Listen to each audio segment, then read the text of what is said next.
Right Honorable Prime Minister of the State of Israel, His Excellency the Vice President of Uganda, the Speaker of the Parliament of Uganda, the Prime Minister of the Republic of Uganda, the Deputy Chief Justice, and all the distinguished persons who are here today. I want to welcome the Right Honorable Benjamin Netanyahu, the Prime Minister of the State of Israel, his wife, and his delegation for coming for this commemoration ceremony.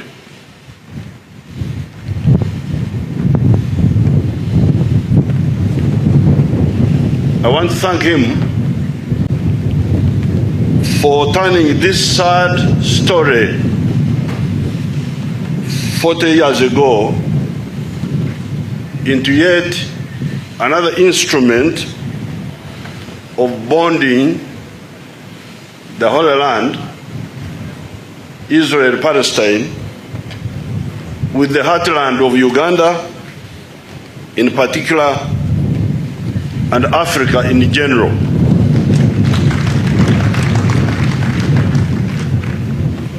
The sad event 40 years ago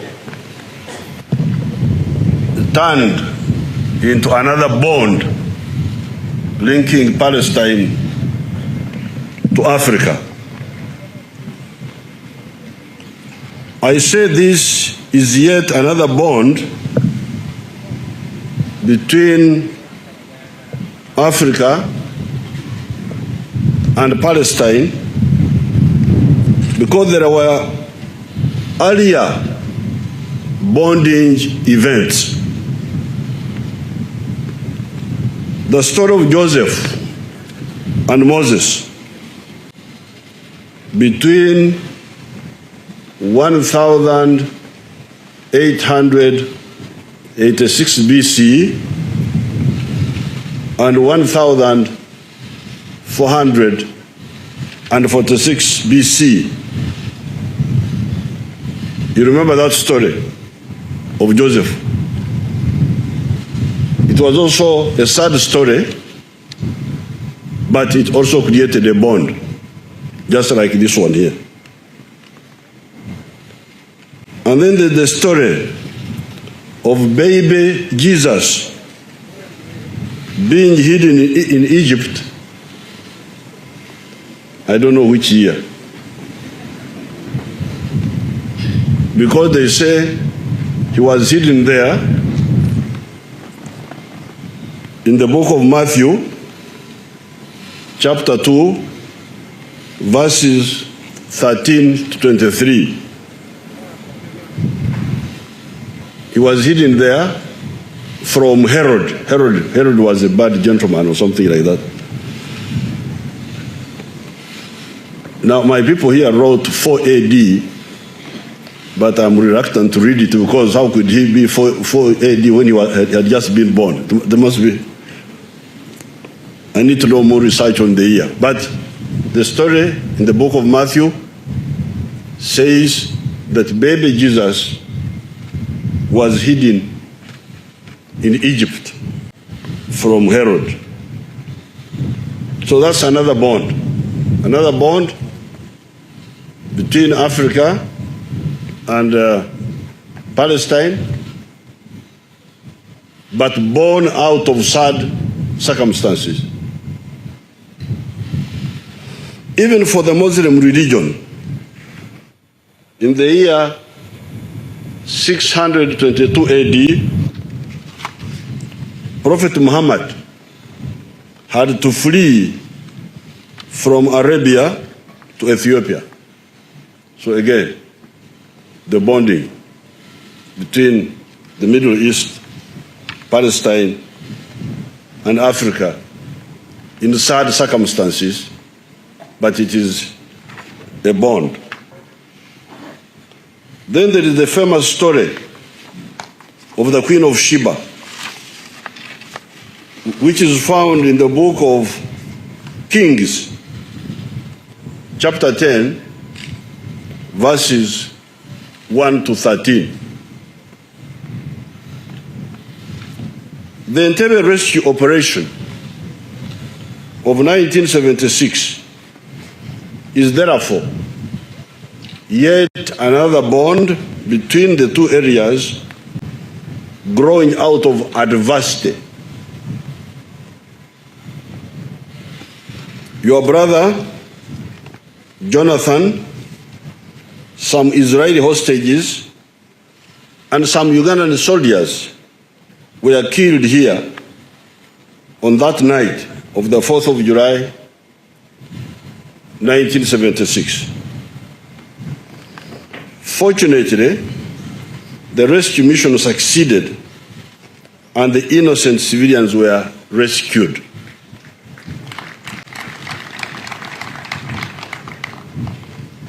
As you all know, our movement, our political movement, is a liberation movement. Liberation movements only fight for just causes and never use terrorist methods.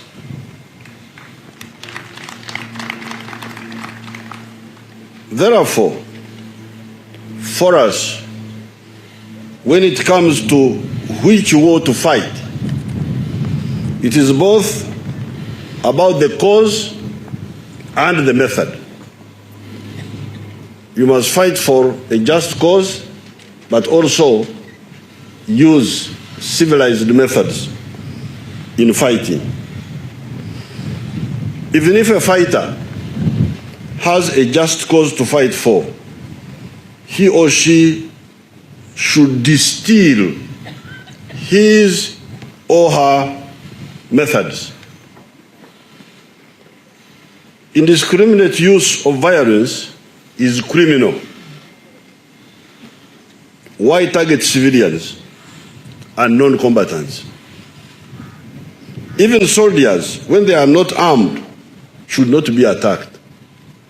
That's our doctrine. Even if an enemy, a soldier is not armed, we never attack him. That's our doctrine. We are a liberation movement. We use violence to fight for the cause of Africa, but it is disciplined and purposeful violence, not indiscriminate violence. It is cowardice and criminal to do so. Targeting non-combatants, some people try to confuse freedom fighting with terrorism. No, you can be a freedom fighter without being a terrorist. Targeting non-combatants marks the boundary between freedom fighters and terrorists, even when the cause is justified.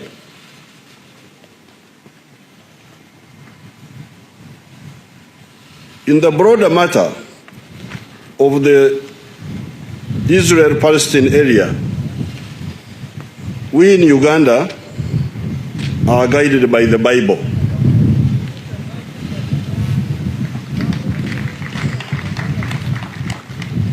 In chapter 11 of the book of Genesis, verse 31, Abraham came from Uri. I don't know how to pronounce it. It is written U-R. I don't know how they pronounce it. But we pronounce it in our language, Uri, Mesopotamia, and settled in Haran, Canaan. This is estimated to have been in the year 2081 BC. There were other tribes in that area, such as the Kenites, Kenizzites, Kadmonites, OTC. Those tribes are mentioned there in the Bible. Besides, there is the story of the two wives of Abraham. Again, I pronounce them in our language. Sarah and Hagar. I don't know how you pronounce them in your language. But I'm pronouncing them in my language. One is called Sarah in my language, another one is called Hagar. Therefore, we in Uganda cannot accept the bigotry that holds that either of you does not belong to that area. When I meet my friend the Arabs or the Iranians, this is what I tell them. The other time I went to Iran, and there was the man who was president that time, the one who was president before this one, the one who is there now. Huh? Bakano Moto. Oha? Ahmadinejad. Ahmadinejad. And I told him about this story. I said, because he was saying that the Jews don't belong to the Middle East, that they came from Europe. That's what he was telling me. I said, no, but I read the Bible. And here they are. The Jews are here. I had my Bible, I showed it to him. And I showed him where it was being talked about. I also asked him something which he didn't know at all. In the Bible, it talks a lot about the Persians and the Medians. So I asked Ahmadinejad, where are the Medians? We now know the Persians are yourselves. But where are the Medians? He didn't know. Nobody there knew. So they started asking each other, Modian.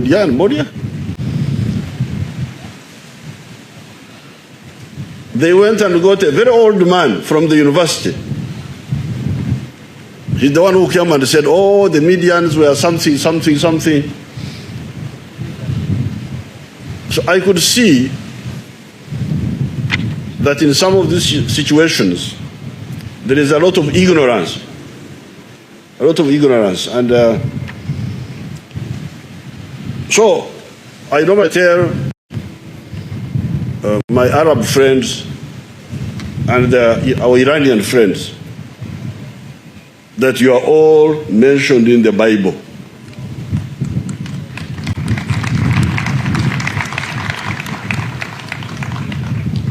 And here, I've taken some little trouble. I will complete my little speech.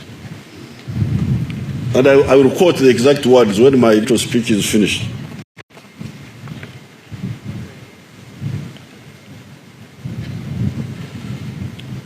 The story of Sarah and Hagar in the book of Genesis, the two women.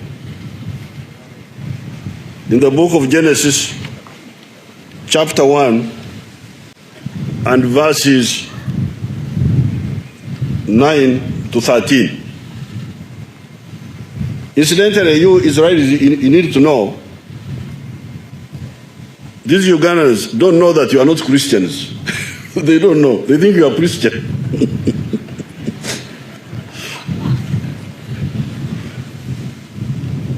Many of them know that you are the children of Ibrahim and all that, and so they assume that you are Christian. They don't even know. I think the priests are here. The priests must be full here. They are always talking about you as, but they think you are Christians. They don't know that you are not Christians. We hear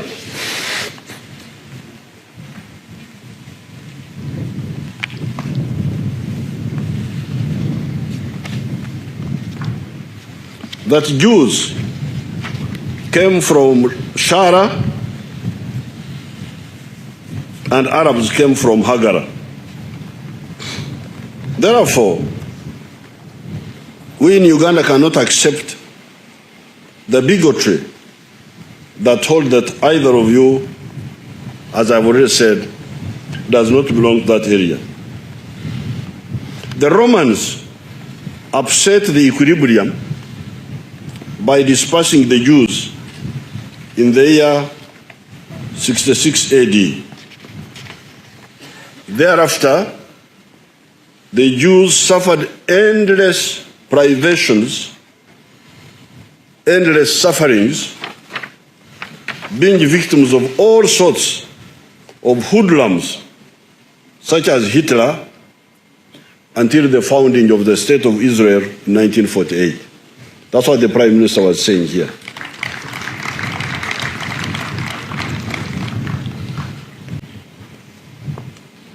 The Jewish leaders wisely avoided the British nonsense. You know, our British friends are fond of sometimes doing all sorts of nonsensical actions.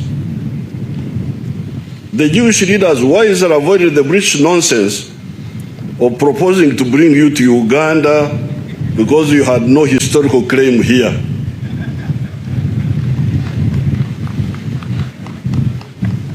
This was just nonsense. There was a character called Bolfo or something like that. There was a character called Balfour. I don't know how they pronounce his name. But that gentleman put out something called the Balfour Declaration or something like that. And the fellow was talking about Uganda as a home of the Jews. You can see how these fellows are really not serious. Now, fortunately, the Jewish leaders rejected that nonsense. This is rubbish.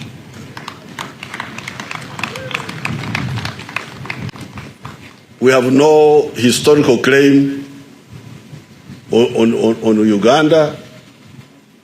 We came from Palestine, that's why we want to go back. Those Jewish leaders were very, very clever. Otherwise, we would be fighting you now.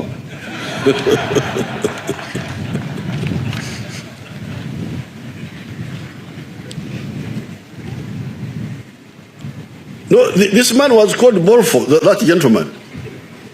That he was foreign minister. How can you be foreign minister when you are so ignorant?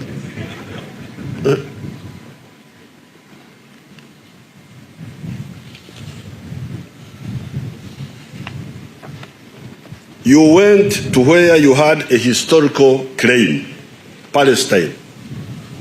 Therefore, rationally, historically, and legitimately, the two of you belong to that area.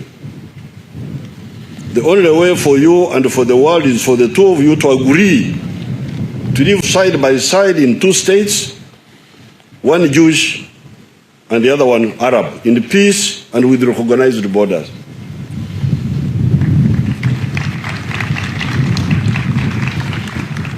I know there are some people who try to, waste a lot of time in these international meetings. That's why sometimes when I go there, I sleep, because it helps me to survive the meetings. A lot of energy is expended on saying that Palestine is like South Africa. Palestine is not like South Africa. South Africa, you know, they try to say Mandela, the whites in South Africa, non-racial state, South Africa. But that's a different story. That's a different story. It cannot be equated. Well, I have never mediated in the issue of Palestine, but if you invited me, I would give very clear ideas in a very short time.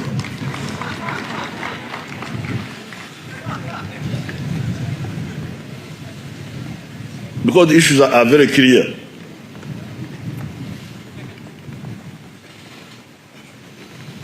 A lot of time has been lost and a lot of trouble has been kicked up.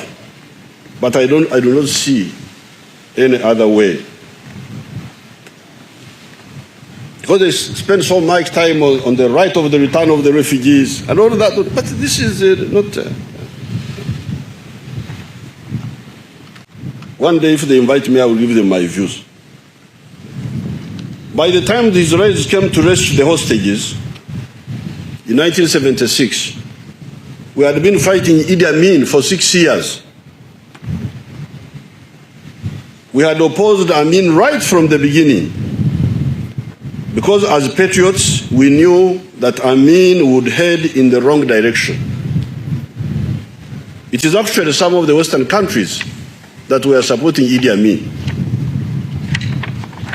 Therefore, Amin's hobnobbing with the terrorists was a crime in itself. Fortunately, his illiterate army had no discipline to deploy properly. Otherwise, it could have been impossible for the lightly armed rescue force to successfully extract the hostages. Amin was wrong to keep the hostages, and the Israelis were right to use the incapacity of that army to rescue the innocent hostages.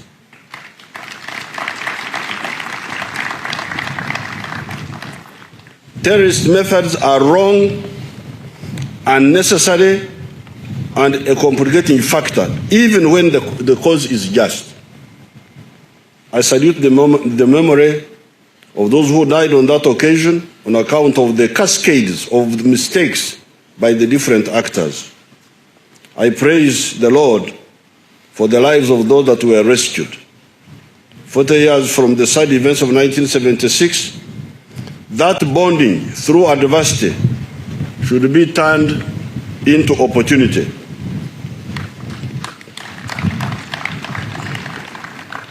Owing to the constant hostility by neighbors, Israel has developed into a high technology center. The huge and increasingly populous African continent of 1.25 billion people today, 980 million of whom live in sub-Saharan Africa, through mutually beneficial arrangements, can take advantage of those scientific achievements for rapid growth. Israeli companies should come and invest in Africa.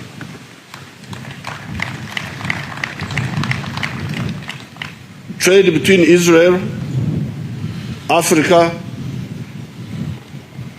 and third-party markets is also potentially beneficial. Then tourism, like this center here, should be a tourist center.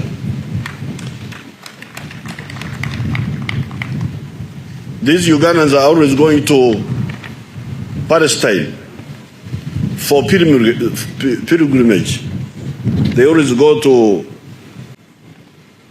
Palestine, to Israel, to Bethlehem, to Mecca for the Muslims, to Rome. They are always going for religious tourism. In summary, the key words are today, because now on the side of terrorism we are together. We stand against terrorism on principle. And we have been fighting for a long time, but we have never used terrorist methods, not even once. not even once. In summary, the key words are today: investments, trade, tourism, and technological cooperation. ITTT. ITTT. All of us would benefit. Down with terrorism, long live freedom of all the peoples of the world, and justice for all the peoples. I thank you.